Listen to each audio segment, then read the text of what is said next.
Hello friends, I hope you liked my last video that is about the corrective and preventive action, and it is helpful for you to enhance your knowledge and approach. If you are having any question, you can ask me in the comment. So in this video we will discuss about the change control processes, which is a very important quality management tools used to change or update the process or procedures in the pharmaceutical industry, right? So friends, my YouTube channel name is Pharma Quality. Please view, like, comment and subscribe my channel to get the knowledge about the pharma quality standards and practices. So now let's understand what is change control. So change control is a systematic approach to managing all changes made to a system related or process related or procedure related, etc. So many changes or modification or implementation required in the pharmaceutical industry that should be triggered through a change control procedure only, right? So next is change control is a critical process in pharmaceutical manufacturing to ensure quality, safety and compliance with regulatory standard. So for this we need to also perform the impact assessment with respect to the changes, right?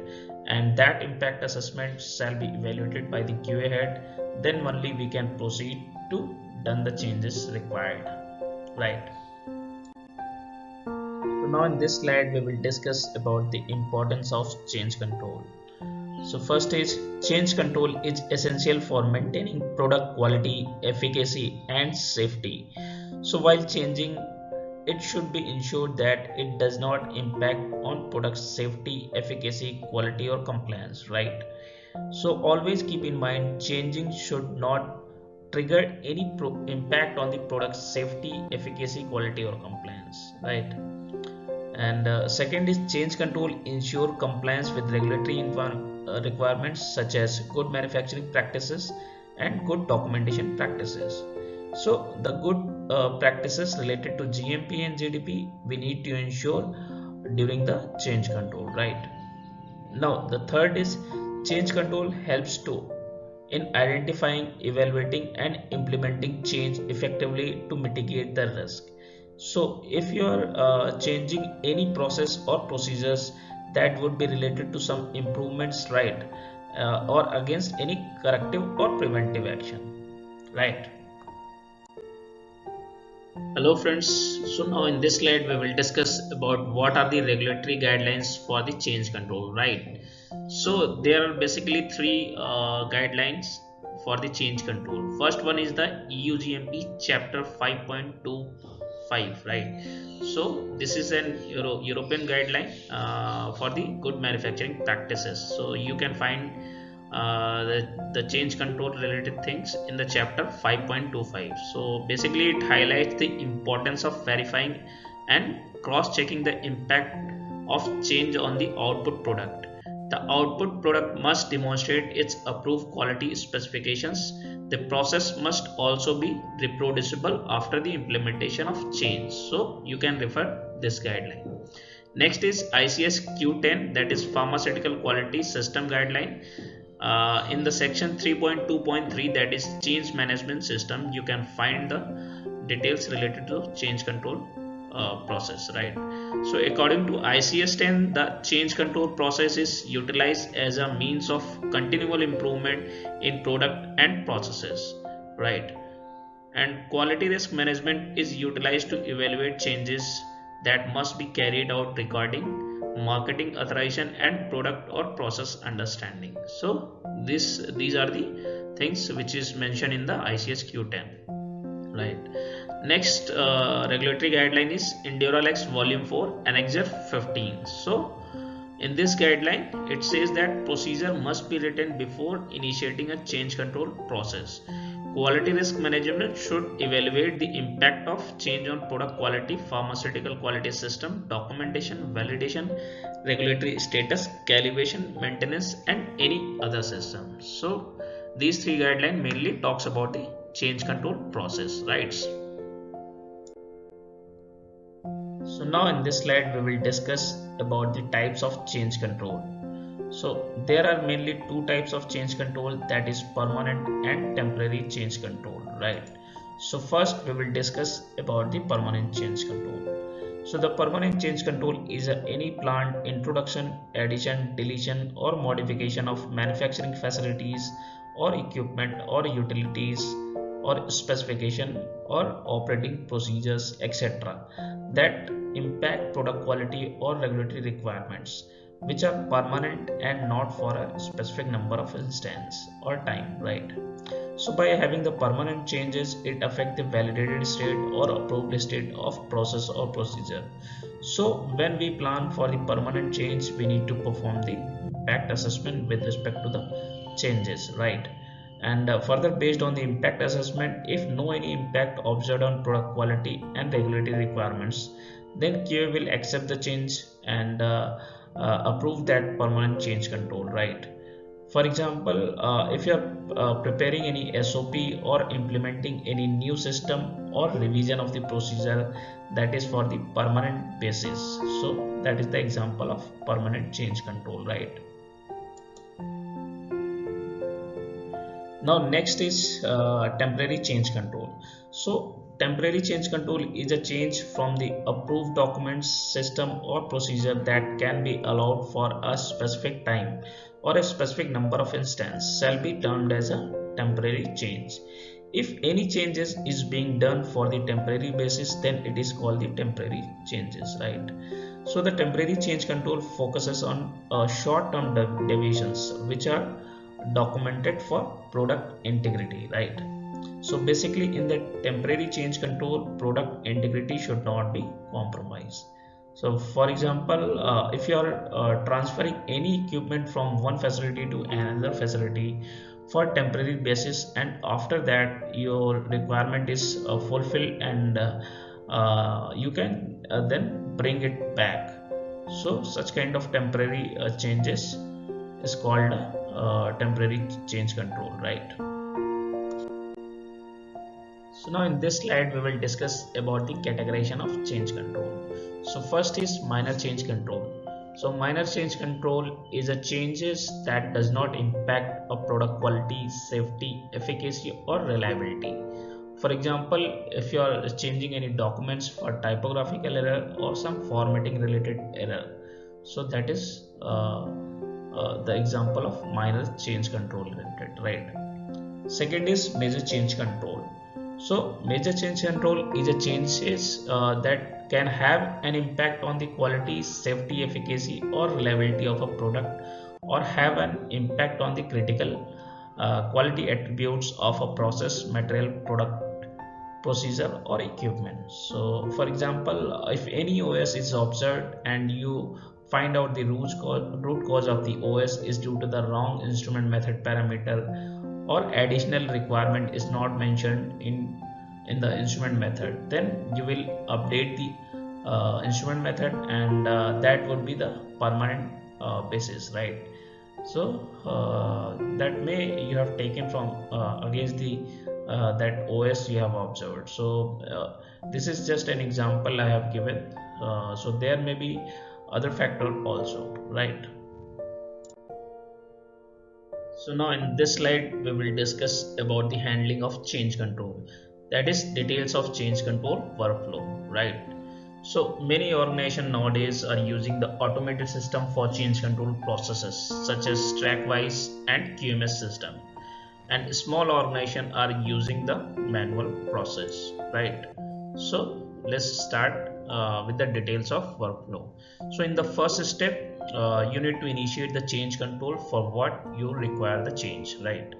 And then this change control will be reviewed by the user department head, and user department head will provide the comment based on the change control you have initiated. And then after that initiated change control will be reviewed by the QA department, and QA department will evaluate the change control, and after that this change control will move further to the other department which may impact it with the this changes initiated, right? And if that department may impacted due to the initiation of the proposed change, so it will be reviewed by the other department also. So after the comments from the other department, change control will move to the RA department. So here the role of regulatory department is very crucial, right? Because you are going to change some procedure or processes. So regulatory department will evaluate the change control based on the impact on the regulatory market, and then RA department will comment on that change control, right? And after the comment from RA department, the change control move to the QA department, and then QA head evaluate the change control and give their decision for the implementation of proposed change, right? And further action plan can be proposed based on the change control initiated, and after that proposal of action plan shall be allocated to the respective department, so that respective department can work on that, right? And further, based on the action plan, user department can execute and implement the proposed action plan, and that is they will complete the proposed action plan, right? And after the completion of the action plan closure shall be initiated, and after the all action plan closure comment, the closure initiation shall be initiated, right? And after that closure comment shall be done by the department head, and then closure comment shall be done by the regulatory affairs department, right? So they will evaluate again the change control, and accordingly they will comment on that change control closure, right? And finally that change control will move to the final closure, and that will be closed by the QA department head, and they will just check the change control implementation things, so they will finally make their decision for the final closure, right? So these are the workflow from the change control initiation to change control closure, right? So in this way we can initiate the change control and close the change control process. So friends, in this slide we will discuss about the practical approach to initiate the change control. So many big organizations are using the trackwise and QMS system for the life cycle of change control process, right? And small organizations are still using the manual process, right? So let's start that how change control will initiate and close, right? So first we need to provide the change control number. For example, CC, that is stand for change control, QC, that is stands for the quality control -001. So this is basically based on the internal procedure, that how the number shall be provided, right? Next is initiation date, that the date details we need to provide on which you are initiating that change control, right? Next is target closure date. So when you are going to close that change control, that target closure date should be mentioned. Next is change type, that is permanent or temporary. So which kind of change you are going to be done, right? That may be your permanent change or temporary change, right? Next is details related to product, material or equipment, document or utility or facility or system or any other. So the change you are being proposed, that may be from the different things, right? So basically you need to provide the details of those things, correct? Next, the reference. So against which event you are going to initiate that change control. That may be your any kind of deviation, OS or OC, or it may be your new implementation in the facility, right? And apart from this, you also need to provide the market details, right? Next is current practice. So here you need to define about the current practices, that what are the current practices, I mean to say what are the existing practices you are having in your facility, in your lab. So that you need to define. Next is proposed change. So here what you are going to change in your system or process, right? So that should be defined in the proposed changes. So next is justification. So here you need to provide the details of justification against each proposed changes. For example, you are going to propose change, that is 5 number of proposed change, so 5 number of justification, that is each with respect to the each changes you need to provide the justification, right? So next is supporting data and reference. So supporting data, if any, or reference of any event, so you need to provide that reference. And further, this change control move to the HOD review comment. So user department head will comment on this change control, and further change control move to the QA review comment. So QA initially, it will be reviewed by the QA, and QA will comment on this. And further change control move to the review comment by the other department. So whatever you propose the changes, that may be impacted to other department also. So other department, we are going to be impact on this changes, so they will comment on this change control, right? And after that, regulatory affairs department will comment. So basically regulatory are, having the knowledge that this change is are going to be impact on which market, and so accordingly they will take the action and they will comment on the change control, right? And finally the QA decision will be done, and QA head will evaluate the change control, and they will decide that this change control is major or minor, and accordingly QA head will assign that, right? And if the major change control they have assigned, so quality risk management should be mandatory part. So automatically it will assign an action plan for the QRM, right? So with respect to that, you need to perform that quality risk management, right? And next is action plan proposal and allocation. This is basically done by the user department head. So whatever the action plan you have decided based on the proposed changes, you need to define that and allocate that action plan to the respective user. And next is action plan execution and closure. So after allocation of the action plan shall be executed by the respective user, and it will be closed by that user, right? So after the closure of all action plan, change control closure shall be initiated by the respective user, right? And then user department head will comment on that change control, and they will review the implementation details of action plan, and accordingly department user head will comment on this change control. And further change control move to the closure comment by the regulatory affairs department. So RA department will review the implementation details of action plan and comment for the closure, right? And finally the closure will